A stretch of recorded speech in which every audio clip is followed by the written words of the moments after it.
میرے والد ایک نہایت متمول اور بااثر گھرانے کے فرد تھے۔ کسی وجہ سے اپنے والد سے جھگڑا ہوا تو گھر چھوڑ دیا۔ ضدی اتنے تھے کہ پھر رابطہ نہ کیا۔ میرے دادا نے انہیں بہت ڈھونڈا مگر کامیابی نہ ہوئی۔ اس دوران میرے والد نے میری ماں سے شادی کر لی اور شادی کے 1 سال بعد میری پیدائش ہوئی۔ غالباً والد کو اپنی غلطی کا احساس ہو گیا تھا، مگر میری وجہ سے میری ماں کو نہیں چھوڑ سکتے تھے اور میری ماں کی وجہ سے اپنے خاندان میں واپس نہیں جا سکتے تھے۔ جب سے میں نے ہوش سنبھالا تھا، اپنے والدین کو ایک دوسرے سے ناخوش ہی پایا تھا۔ بچپن کی باتیں اتنی یاد تو نہیں، تھوڑا بہت جو یاد ہے اس کے مطابق میری ماں میرے باپ سے لڑتی رہتی تھی۔ میرے والد ایک پڑھے لکھے، خوبصورت اور نفیس انسان تھے، غالباً کسی کالج میں پروفیسر تھے، جبکہ میری ماں ایک جاہل اور بدصورت سی عورت تھی۔ پھر بھی والد صاحب کی کوشش ہوتی تھی کہ کسی طرح نباہ ہو جائے، جبکہ میری ماں ہر وقت میکے کو یاد کرتی تھی کہ وہاں اس کو بہت آزادی تھی۔ شاید یہی ان کی ناخوشی کی وجہ تھی کہ میرے والد جو وزادار انسان تھے ان پر پابندیاں لگاتے تھے۔ میری والدہ کبھی اپنے میکے نہیں گئی تھی اور نہ ہی کوئی وہاں سے ان سے ملنے آتا تھا۔ جب میں 13 سال کی ہو گئی تو میری ماں نے میکے سے رابطہ کیا۔ ان کے کافی خطوط لکھنے پر ان کا ماموزاد ملنے کے لیے آیا۔ اپنے ماموزاد کو دیکھ کر ایک دفعہ تو میں گھبرا گئی۔ وہ سیاہ رنگ کا ایک انتہائی موٹا اور بدہیت انسان تھا۔ چہرے پر ایک گہرے زخم کا نشان تھا اور بات چیت سے اجڑ پن نمایاں تھا۔ میری والدہ نے اس کا نام مجید بتایا۔ والد کو اس کا آنا بہت ناگوار گزرا۔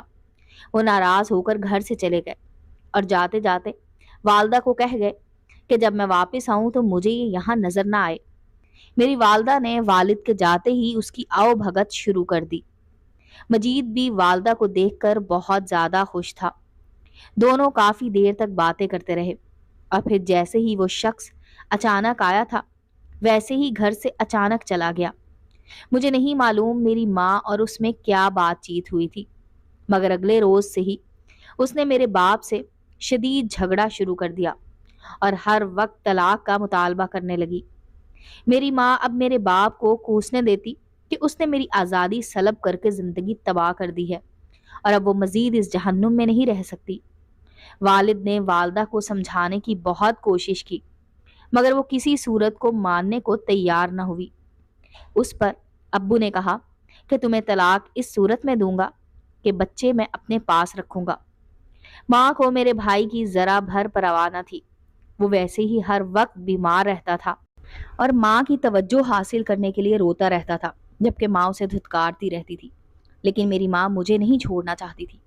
میں اپنی ماں سے بہت پیار کرتی تھی اور وہ بھی مجھے بہت چاہتی تھی۔ ماں کو شاید اس بات کا اندازہ تھا کہ میں ہرگز ان کے ساتھ نہ جاؤں گی، اس لیے چوری چھپے مجید کے ساتھ مل کر ایک منصوبہ بنایا اور ایک رات سب کو نشہ آور دودھ پلا دیا۔ نیم مدہوشی میں مجھے جتنا یاد پڑتا ہے کہ رات کو ماں نے مجید کے ساتھ مل کر مجھے گاڑی میں بٹھایا اور نامعلوم مقام کی طرف روانہ ہو گئی۔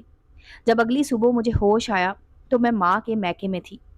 عجیب سی جگہ اور نہایت گندا سا گھر تھا جو ایک تنگ و تاریک گلی میں تھا، جس میں مجید کی طرح کے اور بہت سی عورتیں، مرد اور بچے موجود تھے۔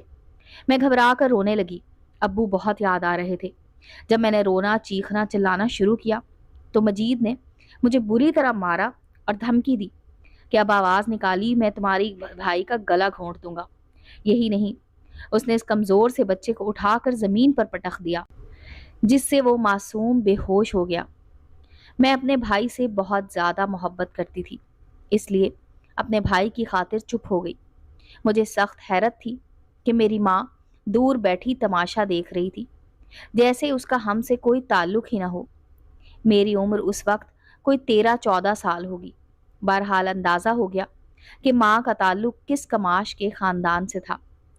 یہ لوگ اپنی بیٹیوں سے دھندا کرواتے اور ان کی کمائی پر عیش کرتے تھے۔ میں اپنے رنگ و روپ کی وجہ سے ان کے لیے ایک سونے کی چڑیا تھی، اس لیے میری سخت حفاظت کی جاتی تھی۔ ماں نے مجھے مجید کے حوالے کر دیا اور خود چرس کا نشہ کر کے پڑی رہتی تھی۔ مجید مجھے ہر طرح کے لوگوں کے پاس لے جاتا اور میری کمائی پر عیش کرتا۔ میری کمزوری میرا بھائی اس کے پاس تھا، جس کی وجہ سے مجھے بلیک میل کیا جاتا تھا۔ میں جانتی تھی اگر میں بھاگی تو میرے بھائی کو وہ کبھی زندہ نہیں چھوڑے گا۔ ویسے بھی اس کے پولیس اور دیگر با اثر افراد سے تعلقات تھے۔ ایسے حالات میں مجھے کسی سے مدد کی کوئی امید نہ تھی۔ مجھے حیرت تھی کہ میرے والد نے میری کوئی مدد کیوں نہ کی، وہ ہمیں ڈھونڈتے ہوئے کیوں نہ آئے۔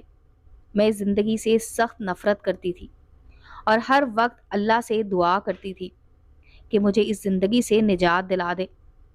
ایک دن اللہ نے میری دعا سن لی۔ ہوا یوں کہ ایک دن میری ماں نے مجھے صندوق سے کپڑے نکالنے کو کہا۔ میں نے صندوق کھولا تو اس میں پرانی البم تھی جس میں میرے باپ کی تصویر تھی۔ میں نے وہ تصویر نکال کر چھپا لی اور باتھ روم جا کر اس تصویر کو دیکھا۔ دیر تک روتی رہی۔ میرے آنسوؤں سے وہ تصویر بھیگ گئی۔ تصویر کے بھیگنے سے اس پر لکھا ہوا ایک ٹیلی فون نمبر واضح ہو گیا جس کی سیاہی مٹ چکی تھی، لیکن قلم کے دباؤ سے پڑھنے والے نشان ابھی باقی تھے۔ میں نے وہ نمبر یاد کر لیا اور اپنے والد کی تصویر کو چھپا دیا۔ اب میں اس انتظار میں رہنے لگی کہ اس نمبر پر کال کروں اور دیکھوں کہ کس کا نمبر ہے۔ ایک دن مجھے موقع مل گیا۔ مجید ایک بندے کو لے کر آیا۔ وہ شراب کے نشے میں دھت تھا۔ میرے پاس آتے ہی سو گیا۔ اس کا موبائل اس کے ہاتھ میں تھا۔ میں نے وہ نمبر ملایا تو دوسری طرف کسی بوڑھی خاتون نے کال ریسیو کی۔ میں نے اپنے باپ کا نام لے کر رونا شروع کر دیا۔ انہوں نے مجھ سے پوچھا کہ آپ جس کا نام لے رہی ہو وہ آپ کے کون ہیں؟ میں نے بتایا کہ وہ میرے بابا ہیں۔ اتنے میں اس خاتون کی آواز بھرا گئی اور انہوں نے فون کسی آدمی کو دے دیا۔ اس آدمی نے بڑے پیار سے مجھ سے کہا کہ بیٹا آپ کس جگہ پر ہو؟ مجھے اس جگہ کے بارے میں جتنا پتا تھا میں نے بتا دیا۔ اس نے ہدایت کی کہ یہ بات کسی کو پتہ نہ چلے کہ آپ کی ہم لوگوں سے کوئی بات ہوئی ہے۔ اس کے بعد ٹیلی فون بند ہو گیا۔ مجھے ڈر تھا کہ اگر صبح میں بات مجید کو پتہ چلی تو کیا ہوگا۔ صبح ہوتے ہی میرے کمرے کا دروازہ زور زور سے بجنے لگا۔ میں نے گھبرا کر دروازہ کھولا تو مجید اور میری ماں کی گھبرائی ہوئی صورتیں نظر آئیں۔ انہوں نے مجھے جلدی سے پیچھے دروازے سے نکلنے کو کہا۔ جیسے ہی ہم پچھلے دروازے پر پہنچے تو گلی میں پولیس کی گاڑیاں نظر آئیں۔ ہم واپس پلٹے مگر بہت زیادہ دیر ہو چکی تھی۔ پولیس کے سپاہی ہمارے سر پر پہنچ چکے تھے۔ انہوں نے فوراً مجید اور میری ماں کو گرفتار کر لیا۔ ہمیں تھانے لے جایا گیا۔ وہاں پر ایک بزرگ خاتون اور ایک انتہائی باروب شخصیت کے مالک انسان موجود تھے۔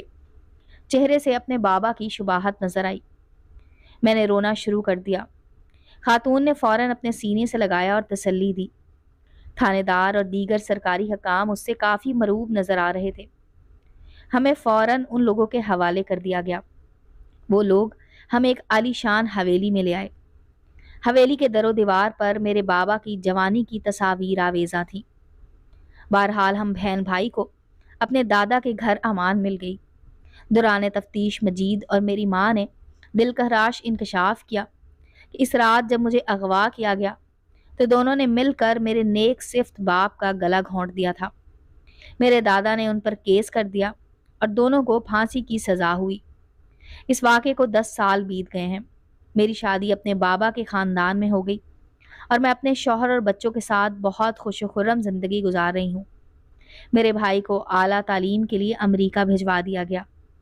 مجھے اپنی زندگی سے کوئی شکایت نہیں۔ افسوس اور دکھ ہے تو اپنے باپ کے لیے جسے میری ماں نے گلا گھونٹ کر مار دیا تھا۔